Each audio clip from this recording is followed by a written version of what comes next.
Mi nombre es Jaime Chincha y en el Perú de la segunda ola, en el Perú del coronavirus, nada está dicho. Hace exactamente un año la vida nos cambiaba sin siquiera nosotros imaginar todo lo que vendría. Imposible saberlo entonces, solo habría sido posible con una máquina del tiempo. Primero creímos que serían 15 días, después 30 días. Y aquí estamos, 365 días después. Tenemos, por ejemplo, un subregistro de más de 120.000 muertos en total por la pandemia. Ningún otro proceso bélico, político, social en la historia del Perú ha cobrado tantas vidas de peruanos en tan poco tiempo. Ninguno. No existe en la historia del Perú un proceso que haya cobrado tantas vidas en tan poco tiempo. Ni Sendero Luminoso, en los 12 años de guerra. La economía muy golpeada, la crisis política, 3 presidentes en una semana, una elección presidencial a 24 días y un país que resiste y no quiere sucumbir pese a todo. Hablando de la elección del domingo 11 de abril, estamos siempre teniendo aquí a candidatos presidenciales. En esta ocasión nos va a acompañar en los siguientes minutos la candidata de Juntos por el Perú, Verónica Mendoza. Y de allí que ustedes me vean con la mascarilla que usaré a lo largo de todo el programa, porque la entrevista será de manera presencial. En lo personal, tomé conciencia de que esto se venía feo cuando vi los muertos de Guayaquil, ¿se acuerdan? Muy pronto esas escenas se verían en el Perú y luego vendrían las camas UCI. A las camas UCI le siguieron las camas hospitalarias, el frontis del colegio médico que comenzó a llenarse con las fotos de nuestros doctores, nuestros héroes, el encierro de los niños, el encierro de los ancianos, la mascarilla como un implemento más para salir a la calle, y así. Hoy vamos a comenzar el programa haciendo un recuento de estos 365 días de estado de emergencia por el coronavirus, y tengo el gusto de presentarles, esta vez de manera virtual, a nuestros primeros invitados. Norma Correa, antropóloga especializada en políticas públicas, y Ragui Burhum, científico que ya está con nosotros. A los dos, muy buenas noches. Norma, bienvenida, gracias por estar aquí. Ragui, cuando apenas se conecte y la tecnología lo permita, también buenas noches contigo. Mientras Ragui se conecta, Norma, agradeciéndote de antemano por esta entrevista, quería que pudiésemos hacer un recuento de cómo es que nos coge esta pandemia. Ragui, ¿cómo estás? Muy buenas noches. ¿Cómo es que nos coge esta pandemia? ¿Con qué indicadores nos sorprende? ¿Qué sectores son los más golpeados? ¿Cuánto es que la pobreza ha visto crecer o se ha visto a sí misma crecer, contando a más peruanos en esa condición? ¿Cuál sería tu primer balance de estos 365 días, Norma? Bueno, Jaime, buenas noches a ti, a tu público. Muchas gracias por la invitación a participar en este balance de los 365 días de pandemia, ¿no? Bueno, como tú bien lo has señalado, nuestra sociedad ha sido impactada, ¿no? Tanto a nivel económico, político, social, y yo también agregaría el alto costo personal que ha tenido esta pandemia en la vida de cada uno de nosotros, ¿no?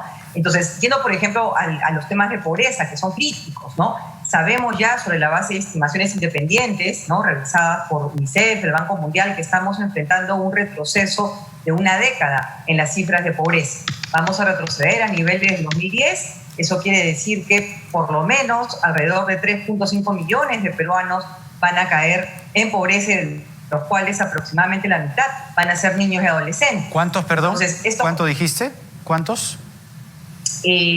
Más de 3 millones de peruanos, peruanos caerán en pobreza, claro, y de los cuales la mitad, alrededor de 1,5 millones, son niños y adolescentes, ¿no? Entonces, esto es crítico, Jaime, porque implica que los partidos políticos que están ahora en contienda deben realmente priorizar las soluciones para responder a este fuerte choque social en pobreza que se ve tanto en el ámbito monetario, pero también en lo que es la seguridad alimentaria.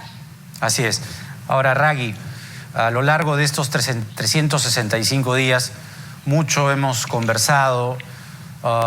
En este programa hemos servido de plataforma para que la frase o el hashtag "sin ciencia no hay futuro" pues tenga eco. y creo que algo hemos podido hacer. Digo hemos modestamente porque creo fervientemente en que sin ciencia no hay futuro. Debe ser algo que los candidatos, por ejemplo, tengan anotado en su plan y puedan llevar adelante en el quinquenio que viene, que no pinta nada bien. ¿Cuál es tu primer balance? ¿Cómo llegamos? ¿Cómo nos sorprendió? ¿Y dónde estamos? Sí, creo que primero, gracias por lo de sin ciencia no hay futuro. Creo que ha sido... Claro que si nos concentramos en las partes negativas hay muchas cosas de qué hablar, pero no me gusta hacer eso. Hoy día creo que es un momento para reflexionar de qué es lo que hemos hecho bien también, ¿no? Aparte de entender en dónde hemos fallado. Creo que la ciencia en general ha tomado un rol importante, ¿no? Los datos abiertos en general ahora se entienden más, se entiende la importancia de la transparencia que generan los datos abiertos, ¿no? En un sistema democrático. Eso no creo que lo tendríamos claro hace un año, ¿no? Y la pandemia nos ha ayudado por lo menos a entender que si no generamos esa transparencia se genera una desconfianza, y las desconfianzas al final salen con el pueblo en general rebelándose acerca de ese tema, ¿no? Lamentablemente no hemos hecho suficiente caso a las estrategias que el resto del mundo ha estado utilizando, y en mi opinión personal tiene que ver bastante con la burocracia que tenemos en nuestro gobierno, ¿no? Entonces eso es algo importante que tenemos que enfatizar, ¿no? O sea, los problemas que hemos tenido con el oxígeno, los problemas que hemos tenido con no poder utilizar pruebas moleculares, no poder pasar los proyectos que necesitábamos pasar inmediatamente para poder luchar contra esta pandemia. O sea, bastantes de esas cosas han sido por burocracia innecesaria, ¿no? Así tenemos es. como país que reflejar sobre ese tema. Claro. Norma, ahora, cuando comienza el estado de emergencia, comenzamos a ver las calles vacías, comenzamos a mirar poco a poco y cada vez con más vertiginosa preocupación la salud pública, diferentes sectores productivos, diferentes sectores estratégicos, claves de nuestro país. En algún momento, quizá, albergábamos la esperanza de que algo se podía transformar, ¿no? Que había, justo este es el momento en el que estamos confinados, que hay un Estado que está liderando, eso se creía, ¿no? Que está liderando con una performance inédita, en un momento inédito, pues algo bueno va a salir de todo esto. Lamentablemente, digo yo, no sé si soy un poco más pesimista que optimista, pero lamentablemente creo que las cosas malas fueron como atropellándose frente a nuestros ojos y no llegamos a distinguir si es que algo bueno se ha podido sacar de todo esto. Te remonto una imagen cuando veíamos a los animales caminando solos por la calle, ¿no?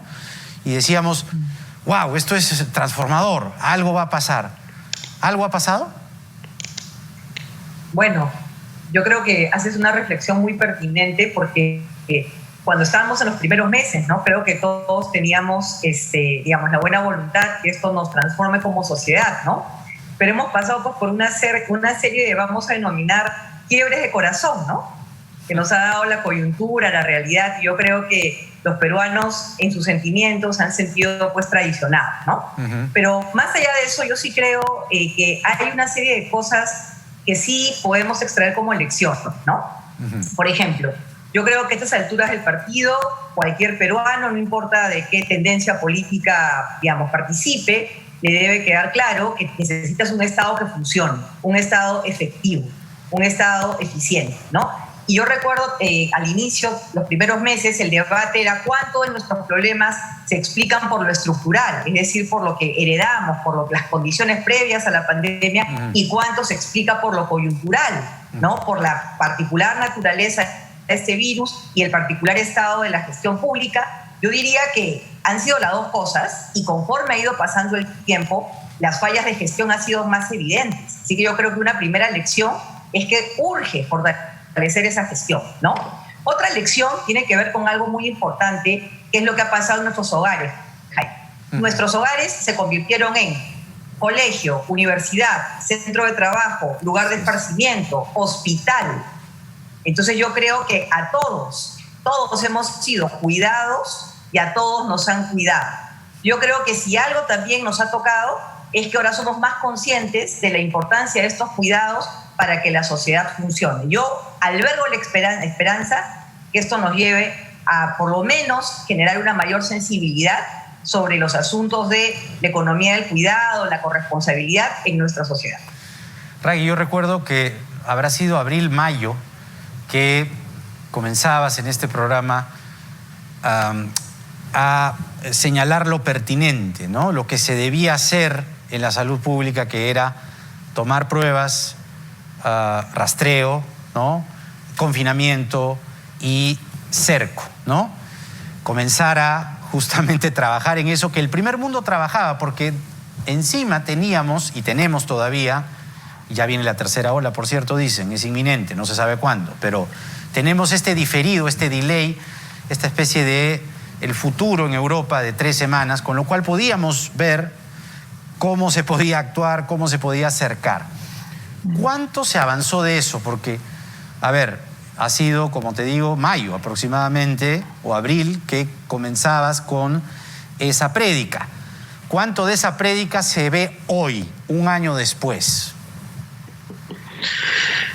Mira, un año después, lamentablemente, todavía no se han hecho varias de esas cosas, ¿no? Si hablamos, por ejemplo, del tema del huayno, porque se llamaba el martillazo y el huayno, ¿no? El huayno se trata de mirar las características de cada localidad y hacer esos cercos por región, ¿no? No hacer, digamos, cerrar todo absolutamente, ¿no? Inclusive hablábamos de cerrar por distrito un nivel más pequeño, ¿no? Recién este año hemos empezado a hacer ese tipo de cosas, casi un año después prácticamente, ¿no? El tema también siempre era, bueno, tenemos que hacer estas medidas donde ajustamos y soltamos y entramos y soltamos y relajamos basados en indicadores, ¿no? Y los indicadores recién los empezamos a hacer este año, ¿no? Cuando se debieron haber hecho en mayo del año pasado, y aún así los indicadores no se han publicado continuamente, ¿no? Entonces hasta ni eso todavía hemos logrado. O sea, hemos avanzado, pero digamos que nuestro nivel de burocracia ha sido tremendo. El propósito de las cuarentenas era no hacer cuarentenas por cuarentenas, sino para desacelerar estas muertes diarias hasta que llegue la vacuna, ¿no? Llegamos a este año sin tener los contratos de la vacuna. O sea, ya sabíamos que íbamos a necesitar las vacunas, esos contratos hechos el año pasado. No es por gusto, no estábamos entrando en estas mini cuarentenas o cuarentenas. Entonces, o sea, hemos avanzado, obviamente hemos avanzado, pero digamos, sí tenemos que enfatizar lo que acabamos de decir, ¿no? Que es la gestión ha sido problemática, muy problemática, ¿no? En este último año. Esta pregunta es para los dos. Con todo lo que hemos caminado en este año tan doloroso, tan duro, tanto de aprendizaje, ¿no? Porque, digamos, es un año, no hay absolutamente nada que celebrar, solamente hay que marcar con estacas las cosas que se deben mirar hacia el futuro, las cosas que tenemos que poner mayor énfasis que en otras. Norma, ¿cuáles consideras tú que son esas cosas que hay que mirar? Sí, bueno, yo diría, Jaime, de cara a este segundo año, ¿no? Estamos enfrentando en pandemia, hay temas que requieren mayor atención, ¿no? Un primer tema son los niños. ¿Dónde han estado los niños en esta pandemia? Los niños han cargado una mochila muy pesada y no han recibido ni la prioridad de la política pública ni la atención debida en cuanto a medidas de contención. Y yo creo que hay que reconocer que, digamos, han cargado no solamente con, digamos, la situación de tener el cierre de escuelas más largo del mundo. O sea, los niños peruanos están entre los niños que han estado fuera de la escolaridad presencial por más tiempo a nivel global, ¿no? Sino además las propias, digamos, cargas en su salud mental que deriva este confinamiento. Así que eso es una cuestión que tiene que cambiar, ¿no? Otra cuestión que tiene que cambiar y que debemos mejorar es prestar mayor atención a la otra pandemia que ha sido la violencia en todas sus formas y en particular la violencia contra la mujer. Acaba de salir un estudio del Ministerio de la Mujer y el Ministerio de Justicia con cifras alarmantes, ¿no? De lo que han sido, por ejemplo, el incremento en llamadas en las líneas de emergencia que han llegado a picos de 23.000, ¿no? 23.000 llamadas el año pasado, y eso pues debería sonarnos a todos y debería preocuparnos profundamente, ¿no? Sin contar lo que son las graves cifras de feminicidio, de acuerdo a la Defensoría del Pueblo. 132 mujeres perdieron la vida el año pasado, durante esta pandemia. Entonces, el tema de violencia es otro aspecto fundamental. El tercero, y con eso termino, Jaime, yo creo que hay que prestar mucha atención y hay que tener una mirada generacional y mirar sobre todo a estos jóvenes que están saliendo del colegio, ¿no? Y que se están enfrentando a un mercado laboral tremendo y difícil. Requieren atención de iniciativas tanto de política pública como del sector privado, para la generación de habilidades blandas que les permita engancharse en un mercado laboral que va a ser complicado. Va a ser complicado, pero que requieren el soporte para también tener una reactivación económica que tenga un enfoque de género, pero que también tenga un enfoque generacional. Ragui, brevemente, ¿el futuro para ti en este segundo año? Mira, creo que, el rol de la ciencia, de la tecnología e innovación ya no es algo que podemos estar escapando, ¿no? Lo hemos estado haciendo, nos hemos concentrado en otros elementos dentro de nuestro país, pero ya no lo podemos escapar, vivimos en otro siglo, ¿no? Entonces, las decisiones que tomamos tienen que estar basadas en ciencia, tienen que estar basadas en hechos reales. No podemos salir y causar desinformación, decir que te cambie el ADN, asustar a la población con datos que no están completos, ¿no? Se necesita asesoría de gente que sepa lo que está haciendo dentro de nuestras instituciones, sea el presidente o sea el Congreso, ¿no? Y el rol de la tecnología en educación, ¿no? Ahora más que nunca es lo que va a reducir esa brecha que tenemos ahora con todos el año escolar casi perdido para varias personas, ¿no? Así es. Y el rol de la ciencia, la tecnología y la innovación también en combatir esa desinformación creo que va a ser más importante, ¿no? Tenemos que combatir bastante el populismo que dice cosas